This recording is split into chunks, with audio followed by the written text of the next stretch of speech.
خدا یسوع مسیح میں آپ سب کی سلامتی ہو۔ میں پادری پطرس یونس آپ کے لیے خداوند کا کلام لے کر آتا ہوں، جس کا عنوان ہے روز کی روٹی، جس میں ہم زبوروں کا تعارف، پس منظر، پیغام اور اطلاق بیان کرتے ہیں۔ تو آج کی روٹی میں ہم زبور 25 کے متعلق سیکھیں گے۔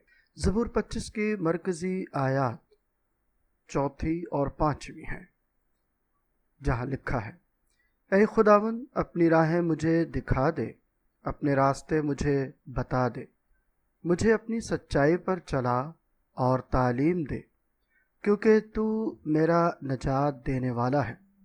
میں دن بھر تیرا ہی منتظر رہتا ہوں۔ زبور 25 کی کل آیات 22 ہیں۔ یہ زبور ہمیں یہ سبق دیتا ہے کہ خدا کی راہوں پر چلنا زندگی کی سب سے بڑی نعمت ہے، اور دعا ہمیں اس کے قریب لاتی ہے۔ زبور 25 کے تعارف کی بات کریں تو زبور 25 ایک دل کو چھونے والی دعا ہے جو داؤد نبی نے خدا کے حضور اپنی رہنمائی، گناہوں کی معافی اور مشکلات میں حفاظت کے لیے کی۔ اس زبور میں خدا پر مکمل بھروسے اور اپنی زندگی کے تمام معاملات میں اس کی رہنمائی کے لیے فریاد کی گئی ہے۔ زبور 25 ایک ایسا بیان ہے جو خدا کی راہوں کو سمجھنے اور ان پر چلنے کی خواہش کا اظہار کرتا ہے۔ یہ زبور ہمیں خدا کے ساتھ قریبی تعلق بنانے، اپنے دل کی حالت کا جائزہ لینے اور اس کی رہنمائی کے طالب ہونے کی تعلیم دیتا ہے۔ زبور 25 کو ہم 4 بڑے حصوں میں تقسیم کر سکتے ہیں۔ پہلا حصہ، خدا پر بھروسہ اور دعا کی ابتدا، آیات 1 سے 7 تک۔ داؤد خدا سے اپنی روح کو بلند کرتا ہے اور اس پر مکمل بھروسہ ظاہر کرتا ہے۔ دشمنوں سے رہائی اور گناہوں کی معافی کی دعا شامل ہے۔ خدا کی رہنمائی اور سچائی کو سمجھنے کی خواہش نمایاں ہے اس حصے میں۔ دوسرا حصہ، خدا کی راہوں کی تعلیم اور گناہوں کی معافی۔ خدا کی بھلائی اور راست بازی پر روشنی اس حصے میں ڈالی گئی ہے۔ خدا کی رہنمائی کو ان لوگوں کے لیے مخصوص کیا گیا ہے جو اس کے وفادار ہیں۔ داؤد اپنے گناہوں کو تسلیم کرتے ہوئے خدا کی رحمت اور معافی کے لیے دعا کرتا ہے۔ تیسرا حصہ آیات 15 سے 21 آیت پر محیط ہے، جس کا عنوان ہم مشکلات میں پناہ اور حفاظت کی درخواست رکھ سکتے ہیں۔ داؤد اپنی مشکلات اور دشمنوں کی مخالفت کا ذکر کرتے ہوئے خدا سے مدد اور رہنمائی چاہتا ہے۔ اس کا ایمان ہے کہ خدا اسے شرمندہ نہیں ہونے دے گا۔ جبکہ چوتھا حصہ اس زبور کا قوم کے لیے دعا ہے جو آیت 22 میں ہے۔ داؤد اسرائیل کی رہائی اور تحفظ کے لیے دعا کرتا ہے جو اس زبور کا اختتام ہے۔ زبور 25 کے پس منظر کی بات کریں تو داؤد کی زندگی مشکلات اور آزمائشوں سے بھری تھی، لیکن اس کے باوجود اس نے ہمیشہ خدا پر بھروسہ کیا۔ اس زبور میں داؤد نے اپنی زندگی کے ان لمحات کا ذکر کیا ہے جب وہ اپنے دشمنوں سے گر گیا تھا، اپنی کمزوریوں اور گناہوں کو محسوس کر رہا تھا، اور اس نے خدا کی معافی اور حفاظت کو تلاش کیا۔ زبور 25 کے کلیدی الفاظ اگر ہم جاننا چاہیں تو کچھ یوں ہیں: راہیں۔ یہ لفظ خدا کی رہنمائی اور اس کی مرضی کے مطابق زندگی گزارنے کی خواہش کو ظاہر کرتا ہے۔ سچائی، یہ داؤد کی دعا ہے کہ خدا اسے اپنی سچائی میں لے کر چلے اور اپنی تعلیمات عطا کرے۔ رحم، داؤد اپنے گناہوں کے لیے خدا سے رحم کی درخواست کرتا ہے، جو خدا کے بخشنے والے اور مہربان ہونے کی علامت ہے۔ معافی، یہ زبور خدا سے گناہوں کی معافی کے لیے دعا اور عاجزی کو بیان کرتا ہے۔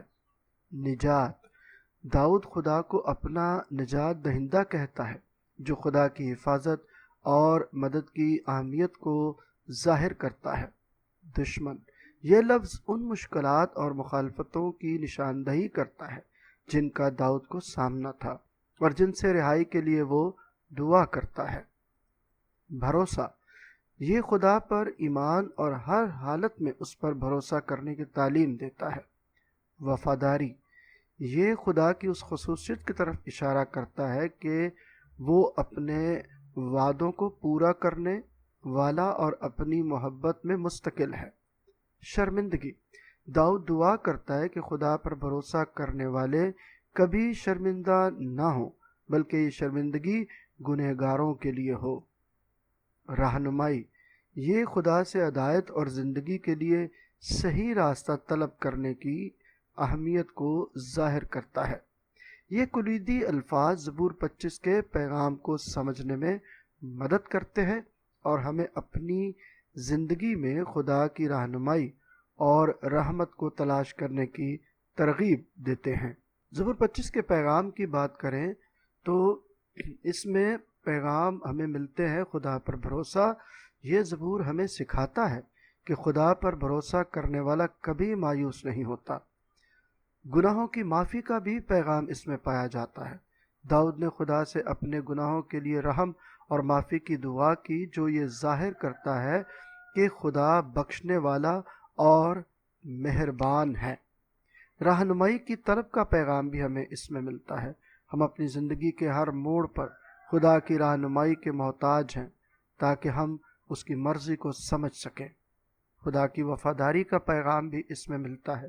یہ زبور یاد دلاتا ہے کہ خدا اپنے وعدوں کو پورا کرنے والا ہے۔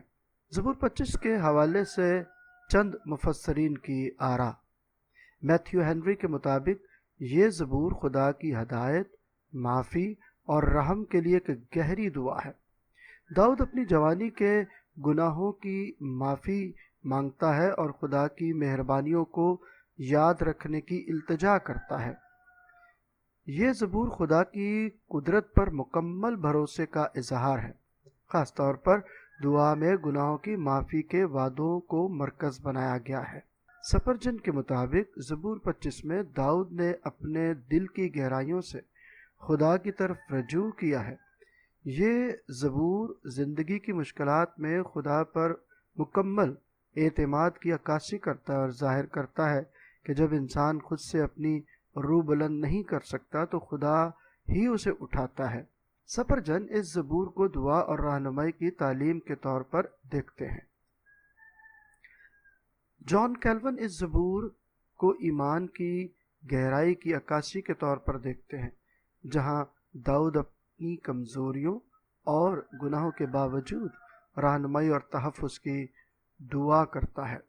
یہ زبور خدا کی وفاداری اور انسان کی کمزوری کے درمیان تعلق کو واضح کرتا ہے، جو خدا کی رحمت پر انحصار کی ضرورت کو ظاہر کرتا ہے۔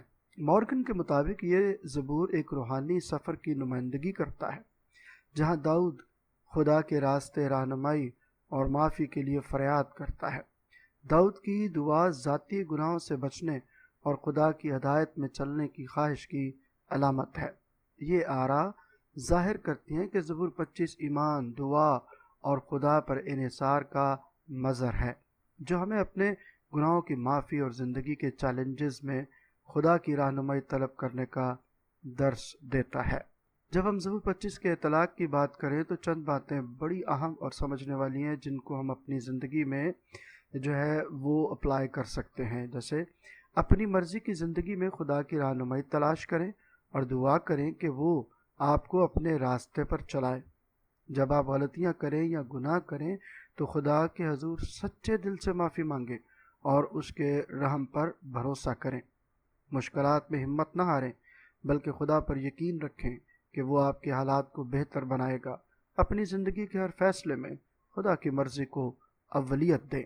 آئیے ان ساری باتوں کے لیے جو ہم نے زبور 25 کی مرکزی آیت، تعارف، پس منظر، پیغام، اطلاق کے بارے میں سیکھی ہیں، شکر گزاری کرتے ہوئے دعا کریں۔ اے خداوند، میں تجھ پر بھروسہ کرتا ہوں، مجھے اپنی راہوں پر چلا اور اپنی مرضی کو میرے دل پر ظاہر کر، میرے گناہوں کو معاف کر اور میرے دشمنوں سے مجھے بچا۔ تو میرا محافظ اور رہنما ہے، میرے ایمان کو مضبوط کر تاکہ میں ہمیشہ تجھ پر بھروسہ کر سکوں۔ آمین۔